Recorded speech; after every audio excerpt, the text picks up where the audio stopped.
అణు ఒప్పందంపై ఇరాన్తో చర్చలకు సిద్ధంగా ఉన్నట్లు అమెరికా అధ్యక్షుడు డొనాల్డ్ ట్రంప్ ఇటీవల ప్రకటించగా ఆ ప్రత్యక్ష చర్చల ఆహ్వానాన్ని తిరస్కరించినట్లు ఇరాన్ వెల్లడించింది. ట్రంప్ లేఖపై టెహ్రాన్ ఏ విధంగా స్పందించిందనే దానిపై అధికారికంగా స్పష్టత వచ్చింది. రెండు పక్షాల మధ్య ప్రత్యక్ష చర్చల అవకాశాన్ని తిరస్కరించామని, అయితే పరోక్ష చర్చలకు దారులు తెరిచే ఉన్నాయని ఇరాన్ అధ్యక్షుడు పెజిష్కియాన్ తెలిపారు. ఇటీవల ఇరాన్ విదేశాంగ మంత్రి అబ్బాస్ అరాఘీ సైతం పరోక్ష చర్చలకు మార్గం తెరిచి ఉందని వ్యాఖ్యానించారు. తమ దేశం విషయంలో ప్రత్యర్థుల వైఖరిలో మార్పు రానంత వరకు ప్రత్యక్ష చర్చలకు అవకాశం లేదని తేల్చి చెప్పారు. అయితే ట్రంప్ పరోక్ష చర్చలకు అంగీకరిస్తారా అనే దానిపై స్పష్టత రావాల్సి ఉంది. ట్రంప్ మొదటి హయాంలో అమెరికా ఇరాన్ మధ్య సంబంధాలు అంతంత మాత్రంగానే సాగాయి.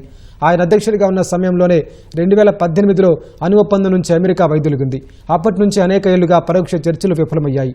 ఇరాన్ అణ్వాయుధాలను అభివృద్ధి చేసుకోకుండా నిలువరించేందుకు అమెరికా ప్రయత్నాలు చేస్తోంది. ఈ క్రమంలోనే మరోసారి అణు ఒప్పందం కుదుర్చుకోవడానికి ట్రంప్ ఇటీవల సంసిద్ధత వ్యక్తం చేశారు.